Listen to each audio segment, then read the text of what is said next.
오늘도 주님의 평강이 함께 하시기를 빕니다. 우리 같이 사도신경으로 우리의 신앙을 고백하겠습니다. 나는 전능하신 아버지 하나님 천지의 창조주를 믿습니다. 나는 그의 유일하신 아들 우리 주 예수 그리스도를 믿습니다. 그는 성령으로 잉태되어 동정녀 마리아에게서 나시고 본디오 빌라도에게 고난을 받아 십자가에 못 박혀 죽으시고 장사된 지 사흘 만에 죽은 자 가운데서 다시 살아나셨으며 하늘에 오르시어 전능하신 아버지 하나님 우편에 앉아 계시다가 거기로부터 살아있는 자와 죽은 자를 심판하러 오십니다. 나는 성령을 믿으며 거룩한 공교회와 성도의 교제와 죄를 용서받는 것과 몸의 부활과 영생을 믿습니다. 아멘. 우리 찬송가 같이 부르겠습니다. 찬송가 405장입니다.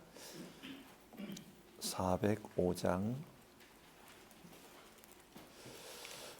옛날 찬송가로는 458장입니다. 405장. 우리 1절, 3절 부르고요. 같이 기도하겠습니다.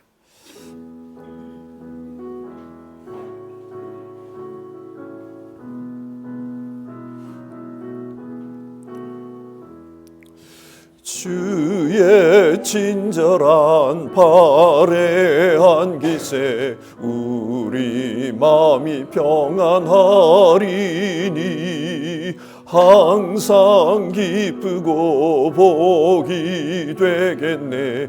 영원하신 발의 기세 주의 발에 그 크신 발의 기세 주의 발에 영원하신 발의 기세 주의 보좌로 나아갈 때에 기뻐 찬미 소리 외치고 겁과 두려움 없어지리니 영원하신 발의 기세 주의 발에 그 크신 발의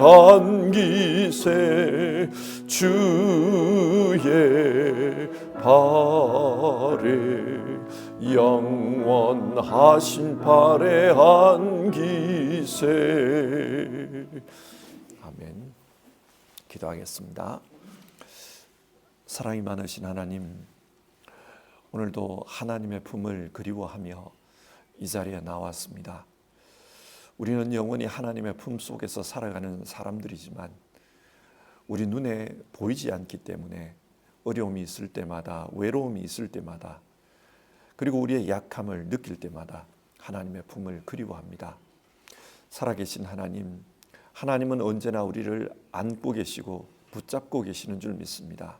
그 주님의 손길을 느끼면서 사는 우리 될 수 있도록 우리의 믿음의 감각이 예민해질 수 있도록 도와주시옵소서. 그래서 하나님, 우리가 기도하는 것도 또 우리가 살아가는 것도 그 하나님의 손길 의지에서 그렇게 할 수 있도록 도와주시옵소서. 하나님, 우리는 늘 하나님의 손길에 이끌려서 주님의 도우심 가운데 그렇게 살기를 원합니다. 우리 성도님들 구체적인 삶의 여건 속에서 주님의 도우심이 필요한 그런 현실들이 있사오니 그것을 주님 앞에 기도로 아랠 때 주여 그 기도를 응답해 주시고 주님의 손길을 경험하도록 느낄 수 있도록 도와주시옵소서. 하나님 아버지, 우리가 약할 때, 어려울 때 그때 더 주님을 향한 간절함이 커지고 또 우리의 믿음의 감각이 예민해지는 것을 압니다. 주님, 혹여 어려움 가운데 있는 분들 이 은혜를 누릴 수 있도록 도와주시옵소서. 주님의 강한 손길로 붙들고 계신 주님의 품 안에 품고 계심을 느낄 수 있도록 도와주시옵소서. 그래서 어려움으로 말미암아 좌절하지 않게 하시고 오히려 그 어려움 속에서 하나님의 역사하심과 하나님의 인도하심을 경험할 수 있도록 도와주시옵소서. 오늘도 하나님 아버지 예배하면서 하루를 시작합니다. 우리가 드리는 이 예배가 위로는 하나님께 영광이 되기를 바라고 우리 각자에게는 하나님의 은혜를 경험하는 시간이 될 수 있도록 도와주시옵소서. 우리 주님 예수님의 이름으로 기도드립니다. 아멘.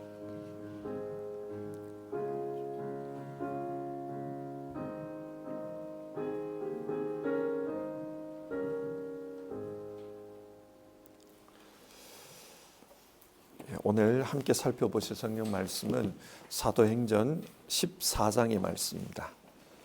사도행전 14장입니다. 14장 21절부터 해서 28절까지 말씀을 교독하겠습니다. 14장 21절에서 28절입니다. 14장 21절에서 28절입니다. 한 절씩 읽겠습니다. 바울과 바나바는 그 성에서 복음을 전하여 많은 제자를 얻은 뒤에 루스드라와 이고니온과 안디옥으로 되돌아갔다. 그들은 제자들의 마음을 굳세게 해주고 믿음을 지키라고 권하였다. 그리고 또 이렇게 말하였다. 우리가 하나님 나라에 들어가려면 반드시 많은 환난을 겪어야 합니다. 그리고 그들을 위해서 각 교회에서 장로들을 임명한 뒤에 금식을 하면서 기도하고 그들이 믿게 된 주님께 그들을 맡겼다. 그리고 그 두 사람은 비시디아 지방을 거쳐서 밤빌리아 지방에 이르렀다. 그들은 버가에서 말씀을 전한 뒤에 아탈리아로 내려가서 거기에서 배를 타고 안디옥으로 향하여 갔다. 이 안디옥은 그들이 선교 활동을 하려고 하나님의 은혜에 몸을 내맡기고 나선 곳이다. 이제 그들은 그 일을 다 이뤘다. 그곳에 이르러서 그들은 교회 회중들을 불러 모으고서 하나님께서 자기들과 함께 행하신 모든 일과 하나님께서 이방 사람들에게 믿음의 문을 열어주신 것을 보고하였다. 그들은 제자들과 함께 오랫동안 지냈다. 아멘. 사도행전 14장은 바울과 바나바가 제1차 선교 여행을 마치고 시리아 안디옥 교회로 복귀하는 그런 내용이 기록되어 있습니다. 주님은 시리아 안디옥 교회에서 목회하던 바울과 바나바에게 맡기실 일이 있어서 그들을 이방 지역으로 보냈습니다. 그 맡기실 일은 예수 복음을 전하는 것이었습니다. 이 복음을 통해 예수님으로 말미암은 죄사함과 의롭게 됨을 이방 사람에게도 전하게 했습니다. 이 일을 위해 주님은 구체적으로 성령님을 통해 어디로 가야 할지를 인도해 주셨습니다. 갈 길을 보여주신 겁니다. 그리고 주님께서 인도하신 곳에서 말씀의 역사가 일어나도록 해주셨습니다. 그래서 많은 사람들이 그 말씀을 믿고 받아들이게 했습니다. 그리고 믿고 받아들인 사람들에게는 성령과 기쁨이 충만하게 하셨습니다. 자, 이렇게 주님께서 맡기신 일을 키프로스와 비시디아 안디옥에서 감당한 바울과 바나바는 이제 이고니온과 루스드라 지역으로 이동하게 됩니다. 그곳에서도 주님께서 맡기신 일을 감당하게 되었습니다. 이렇게 주님께서 맡기신 일을 감당할 때 그때 주님은 이들에게 어떤 역사를 행하셨습니까? 오늘 사도행전 14장을 읽으면서 우리가 이 부분을 살펴봤으면 좋겠습니다. 주님께서 맡기신 일을 잘 감당할 때 그때 주님은 어떻게 행하셨는가? 첫 번째로 1절에서 7절을 보시면요. 이고니온에서의 전도 활동이 기록되어 있습니다. 이고니온은 오늘날 터키 중부 지역에 있는 도시입니다. 2011년도에 우리가 성지순례를 함께 갔는데요. 그때 그 코니아라는 곳에서 우리 교회 집사님 중에 한 분이 팔을 다치셨어요. 그래서 이제 중간에 먼저 귀국하신 적이 있는데 그곳이 바로 성경에 나오는 이고니온입니다. 이 이고니온은 바울 당시에 루가오니아 지방의 중심 도시였습니다.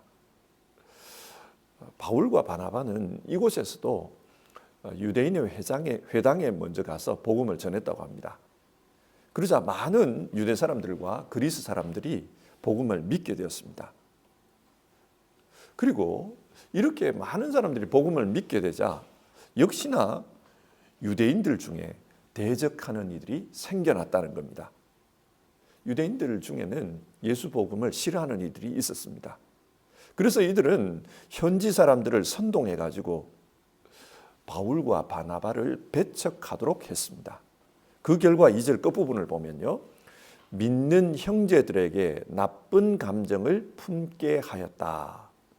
여기서 나쁜 감정을 품게 하였다, 헬라어로 보면 카코라는 단어인데요, 굉장히 괴롭혔다, 실제적인 해를 끼쳤다, 그런 뜻입니다. 그러니까 이 유대인들이 그 현지 주민들을 선동을 해가지고 예수 믿는 사람들을 굉장히 괴롭혔다는 겁니다. 박해를 한 거예요. 여러분, 세상에는 좋은 사람이 더 많을까요? 나쁜 사람이 더 많을까요? 제 생각에는 좋은 사람이 더 많습니다. 그러나 뉴스에 나오는 이야기만 듣다 보면은 세상에는 온통 나쁜 사람밖에 없는 것처럼 느껴집니다. 몇몇의 악한 사람들, 그 사람들의 악질적인 행동들, 그런 이야기만 듣다 보면은 이 사회 전체가 부정적으로 보입니다. 그리고 그런 악한 행동들의 파급 효과는 아주 큽니다. 마찬가지예요. 바울과 바나바의 전도에서 박해한 사람들은 소수입니다. 그러나 소수라 하더라도 이들은 아주 적극적으로 그렇게 박해하는 사람들이었어요. 이런 사람들이 있으면은 전도 활동 자체가 힘들어져요. 숫자가 많고 적고를 떠나서 따라다니면서 그런 악한 짓을 하면은 이 전도 활동 자체가 힘들어집니다. 그리고 부정적으로 이렇게 비춰집니다. 바울과 바나바가 그랬습니다. 굉장히 힘들었을 거예요. 하지만은 그런 상황 속에서도 주님께서 맡기신 일에 충성을 다했습니다. 3절을 보면은 두 사도는 오랫동안 거기에 머물면서 주님을 의지하여 담대하게 말하였다. 박해가 있어도 오랫동안 머물면서 담대하게 말씀을 전했다는 겁니다. 이렇게 맡기신 일에 최선을 다하자 주님께서 도와주십니다. 어떻게 도와주십니까? 3절을 보시면요, 3절 끝부분입니다.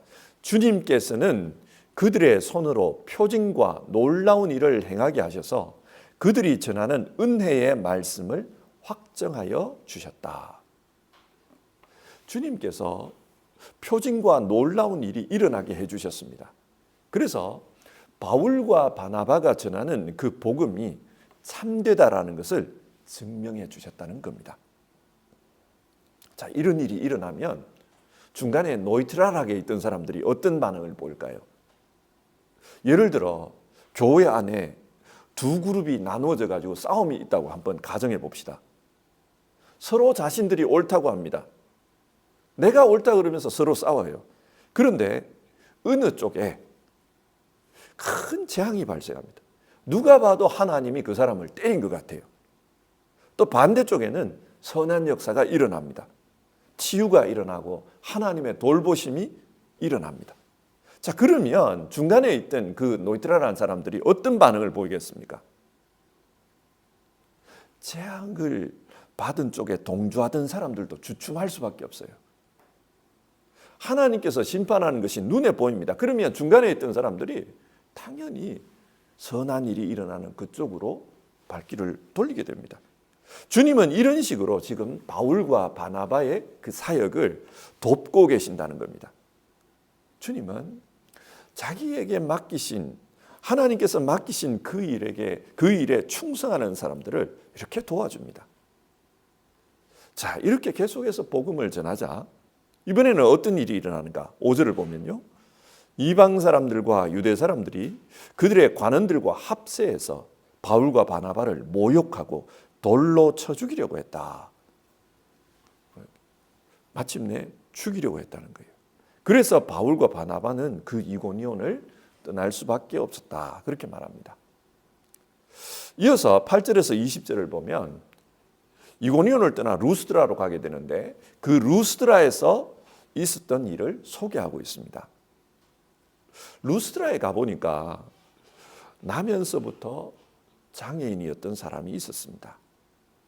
바울이 가만히 보니까 그 사람에게 구원을 받을 만한 믿음이 있더라는 거예요. 그래서 똑바로 일어나 서시오 이런 명령을 했습니다. 그러자 주님의 능력이 나타났습니다. 그래서 그 사람이 일어났다라는 거예요. 이 일을 보고 루스드라 사람들이 난리가 났습니다. 11절과 12절 신들이 사람의 모습으로 우리에게 내려왔다. 그래서 바울과 바나바를 신으로 생각하고 그들에게 제사를 드리려고 했다는 겁니다. 그만큼 이 이적이 이 루스드라 사람에게는 강한 임팩트가 있었던 사건이었습니다. 자, 그러자 바울과 바나바가 어떻게 대응합니까? 자신들은 신이 아니라고 합니다. 대신에 복음 전하는 자라고 했습니다. 그러면서 15절 우리가 여러분에게 복음을 전하는 것은 여러분이 이런 헛된 일을 버리고 하늘과 땅과 바다와 그 안에 있는 모든 것을 만드신 살아계신 하나님께로 돌아오게 하려는 것입니다. 이런 우상 섬기는 헛된 일을 버리게 하기 위해서 우리가 말씀을 전하는 겁니다. 하나님께로 돌아오십시오. 그런 말을 했습니다. 사람들은 영웅이 되는 걸 좋아합니다. 이거는 복음을 전하는 사람들에게도 마찬가지예요. 간혹 그 기독교 방송을 보다 보면은 선교지에서 사고가 났다는 이야기들이 소개가 됩니다. 어떤 거냐면 가난한 나라에 가서 선교를 합니다. 그곳에서 병원을 지어주고 학교를 세우는 거예요. 또 어려운 이웃들에게 음식을 나눠주고 약을 나눠줍니다. 뿐만 아니라 그 학생들을 선발해가지고 한국에다가 이렇게 유학까지 시켜줍니다. 그래서 사람을 키우는 거죠. 참 좋은 일입니다. 그런데 이런 일이 오랫동안 지속되다 보면은 그 지역에서 그 선교사는 영웅 취급을 받아요. 그리고 그 지역 사람들이 자기들도 모르게 그 선교사의 말을 거역할 수 없는 그런 단계가 옵니다. 왜 거역할 수 없습니까?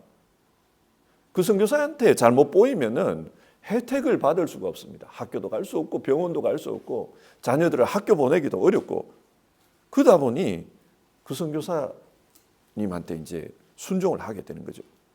이게 참 부정적인 이야기입니다만은 실제적으로 이런 일이 일어나요. 이렇게 되다 보면은 그 지역의 선교는 잘된 것처럼 보여도 결국은 실패입니다. 선교는 하나님을 드러내는 것이지 그 선교자의 업적을 쌓는 것이 아닙니다. 사도행전 12장을 보면은 헤롯이 자신을 향해서 와, 이분의 연설은 사람의 소리가 아니고 신의 소리다. 그렇게 아첨하는 사람들이 있었다 그러잖아요. 헤롯이 그걸 좋아했습니다. 자신을 우상화해 주는 것을 즐겼습니다. 그러다가 죽었어요. 그러나 바나바와 바울은 그렇지 않았다는 거예요. 사람들이 자기들을 신이라고 합니다. 인간적으로 보면 얼마나 그 지역에서의 그 힘이 커지겠습니까? 그런데 옷을 찢으면서 그러면 안 됩니다. 이건 우상 숭배입니다. 이걸 못하게 하려고 하나님이 우리를 보낸 겁니다. 말립니다. 그러면서 하나님께로 돌아오십시오. 오직 하나님께만 영광 돌리기를 원했습니다. 여러분, 성경이 이걸 통해 우리에게 뭘 교훈합니까? 하나님께 일을 맡은 사람은 철저히 자기에게 맡겨진 그 직분에 충성을 해야 합니다. 그 한도를 넘어서면 안 됩니다. 하나님께 영광 돌리는데 거기에 집중해야 되는 거예요. 처음에는 성령으로 시작했지만 마지막에는 육신으로 끝나는 그런 경우가 참 많습니다. 하나님 앞에 끝까지 충성하는 게 중요합니다. 자, 이렇게 끝까지 바울과 바나바가 충성하자 그때 어떤 일이 일어났다고 합니까? 하나님께서 그들을 지켜주셨습니다. 19절을 보면은 한 에피소드가 나옵니다. 바울과 바나바를 대적하던 유대 사람들이 따라왔다는 거예요. 그들이 어디서부터 왔는가? 비시디아 안디옥에서 온 사람도 있었고 루스드라에서 온 사람들도 있었다. 이고니온에서 온 사람들도 있었다. 그 말이 나와요. 비시디아 안디옥은 지금 바울이 있는 이 루스드라까지 160km가 떨어져 있습니다. 그 160km가 떨어진 거리를 걸어서 온 거예요. 온 이유가 뭐냐? 단 하나, 바울과 바나바를 대적하기 위해서입니다. 이 사람들의 그 열심이 대단합니다. 자기들이 생각할 때는 이 바울과 바나바가 잘못됐다는 거예요. 그래서 이들을 대적하기 위해서 그 먼 길을 따라왔고 또 이고니온에서 사람들을 합세시켜가지고 그렇게 따라온 거예요. 그리고 이 루스드라 사람들을 설득합니다. 그리고 마침내 바울을 끌어내서 돌로 쳤다고 그래요. 사람들이 이 바울이 죽은 줄 알고 시체가 된 줄 알고 그 육신을 성 밖으로 끌어냈다는 이야기가 나와요.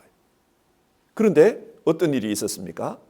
바울이 죽은 줄 알았는데 툴툴 털고 일어났다는 겁니다. 뭘 말합니까? 하나님은 자신에게 충성하는 그 사람, 오직 하나님의 영광을 위해 사는 그 신실한 자신의 일꾼을 위해서 죽음의 위기로부터 건져주신 겁니다. 이 당시 상황을 보면 이 사건은 일반적인 게 아니에요. 유대인들이 돌로 칠 때 어떻게 해야 된다, 그걸 기록해 놓은 책이 있어요. 그 책에 따르면은 돌로 칠 때 2사람 이상이 증인이 있어야 돼요. 이 사람이 잘못했다. 그걸 증명할 수 있는 사람은 2사람, 최소한 2사람 돼야 됩니다. 그러면 그 증인들이 먼저 돌을 들어가지고 머리를 찍고 가슴을 찍어야 돼요. 그래가지고 피가 흐르면 그때 쓰러질 거 아니에요. 머리를 찍어버리면. 쓰러지면 그때 군중들이 돌 들고 던지는 겁니다. 자, 한번 상상을 해보십시오. 바울을 그렇게 찍었습니다. 쓰러져가 피를 흘려요. 많은 사람들이 나와 돌을 던졌습니다. 그 상황에서 툴툴 털고 그냥 일어나는 것은 쉽지 않은 겁니다. 그런데 하나님이 그렇게 해 주셨다는 거예요. 무슨 의미입니까? 하나님이 자신의 팔로 안아주셨다는 거예요. 보호해 주셨다는 거예요. 그래서 이 바울이 죽음의 위기로부터 살아난 겁니다. 하나님은 자신의 일을 맡긴 사람, 그 사람을 이렇게 지켜주셨다. 성경은 지금 그걸 말합니다. 세 번째 이야기로 넘어가 보겠습니다. 21절에서 28절인데요. 루스드라를 떠나서 더베로 갔다고 합니다. 그리고 그 더베에서도 바울과 바나바가 복음을 전했다. 그러자 많은 제자를 얻었다. 21절이 그렇게 말해요. 이 더베에서 복음 전도가 성공적으로 이루어진 다음에 바울과 바나바는 우리가 왔던 곳으로 다시 돌아가자, 그 이야기를 해요. 그래서 루스드라, 이고니온, 안디옥 이곳으로 가려고 합니다. 왜 그곳으로 가려고 했는가? 자신들이 박해를 받고 그것을 떠났다면 그게 남아있는 교인들은 어떻겠는가? 그게 걱정이 된 거예요. 그 사람들이 그렇게 적대적으로 대항을 한다면 그 남아있는 교인들은 너무 힘들 거다. 어쩌면 믿음을 떠났을 수도 있다. 그러니까 우리가 다시 가서 그들의 마음을 굳게 하자. 그 결심을 한 거예요. 그래서 돌아갑니다. 그리고 23절을 보면 돌아가서 그들을 권면한 다음에 각 교회마다 장로들을 임명했다고 그래요. 그리고 금식하고 기도하고 그 장로들을 주님께 맡겼다. 그 교회를 잘 감당할 수 있도록 주님께 맡겼다는 겁니다. 이들은 이 일을 하고 배를 타고 시리아 안디옥으로 다시 돌아왔다. 성경 그걸 말합니다. 그리고 이 돌아왔을 때 26절을 보면 이 말이 나와요. 제일 끝부분에 이제 그들은 그 일을 다 이루었다. 무슨 말입니까? 하나님께서 맡기신 일, 그 일을 다 완료했다라는 거예요. 하나님께서 인도하시는 가운데 이들은 하나님께서 맡기신 일을 완성했습니다.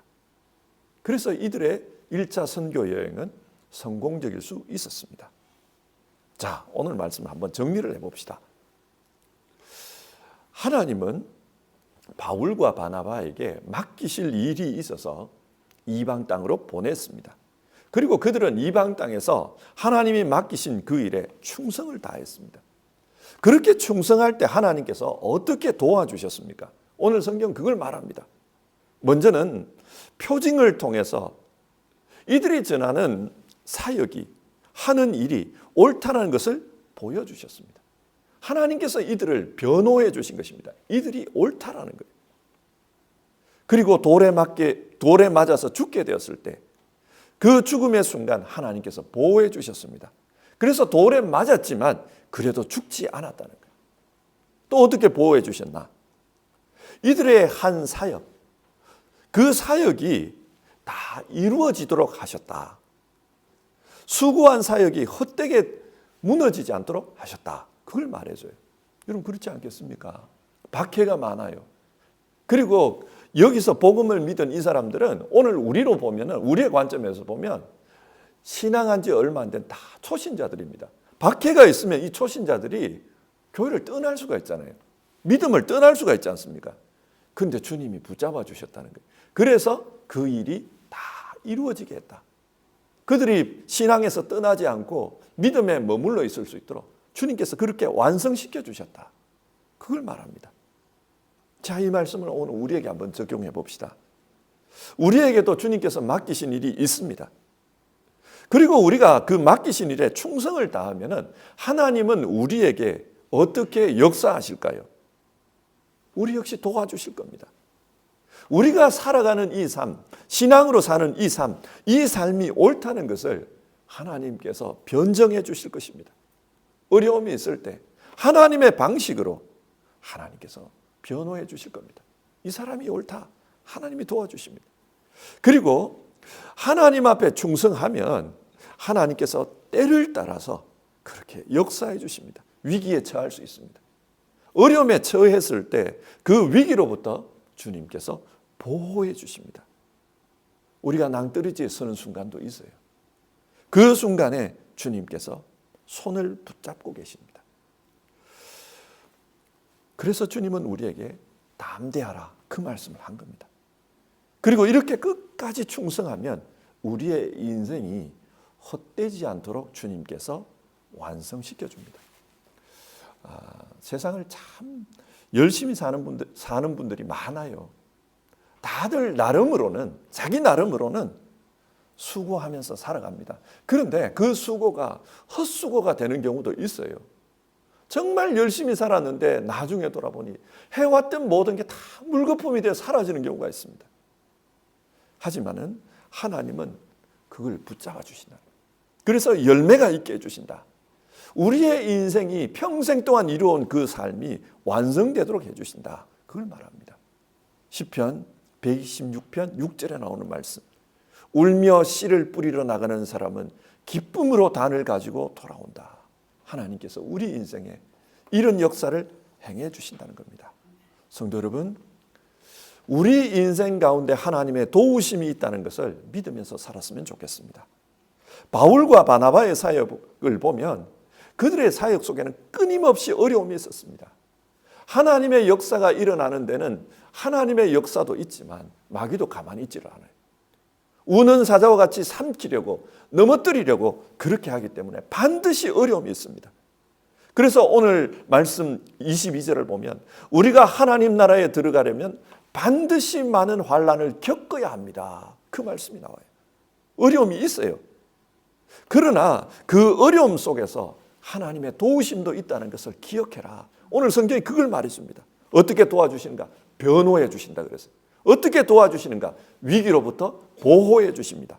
뿐만 아니라 우리의 인생을 인도해 주시기 때문에 우리의 수고가 열매가 되도록 그렇게 완성해 주신다. 오늘 성경은 그걸 말씀합니다. 우리 각자 맡겨진 주님의 일에 충성하면서 살아가고 있는데 이 사실을 믿읍시다. 내가 이렇게 살아가면 주님께서 도우시다. 주님의 도우심이 있기 때문에 반드시 이 일은 완성된다. 우리가 그것을 믿으며 그렇게 살았으면 좋겠습니다. 우리 찬송하고요. 기도하겠습니다. 찬송가 320장입니다. 찬송가 320장 우리 1절과 2절 부르겠습니다. 320장. 옛날 찬송가는 350장입니다.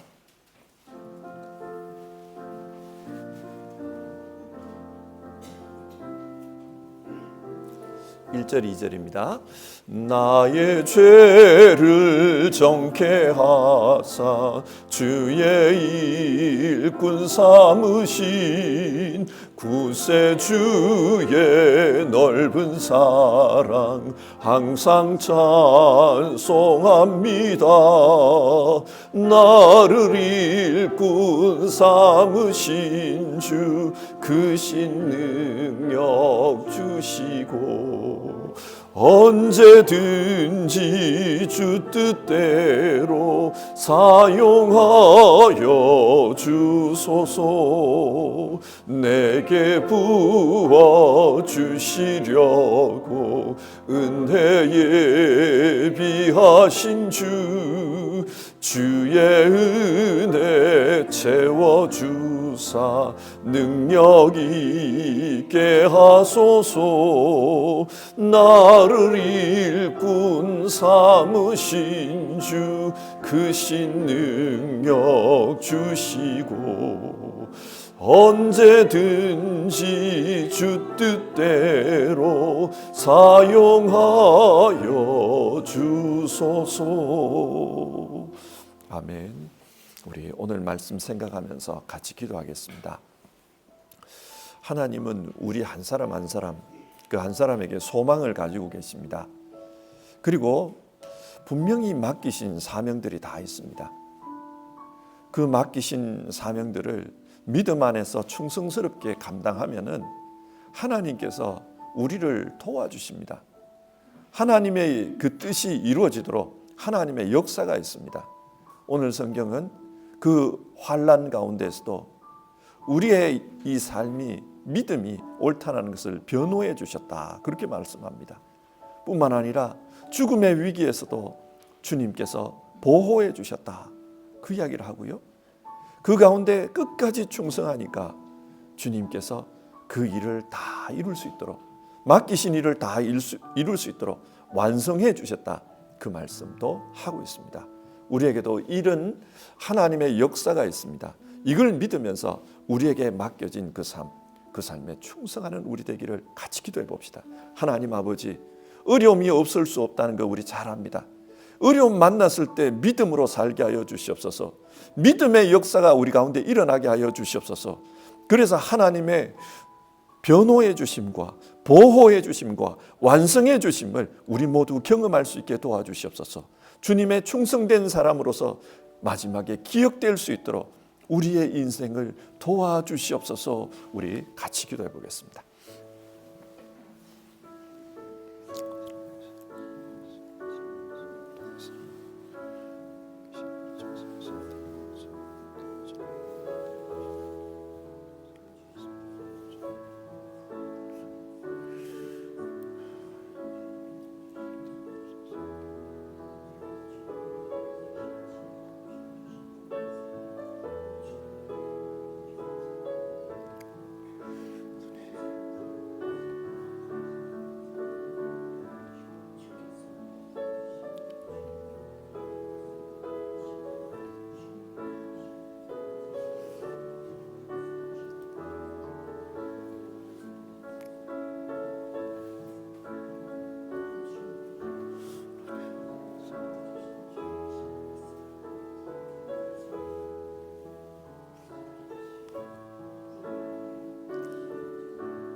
하나님, 오늘 주어진 성경 말씀을 통해서 하나님 맡기신 일에 충성을 다하는 사람에게 하나님의 어떤 역사가 나타나는지를 우리가 살펴보았습니다.